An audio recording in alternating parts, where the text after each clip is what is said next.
কেমনে বসে গেলেন টেলিভিশনের সামনে?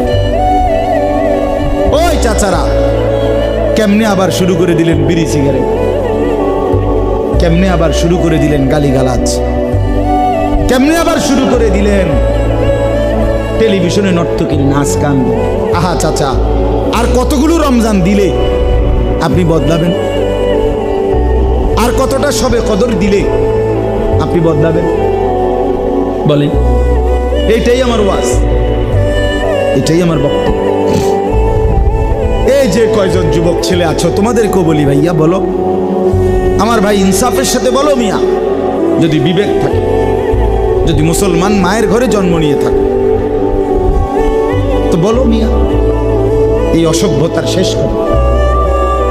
এই নাচ গান আর নর্তকী জিনা ব্যভিচারের দৃশ্য দেখা আর আমাদের এই মা মেয়েদের বেপর্দা চলার শেষ করো।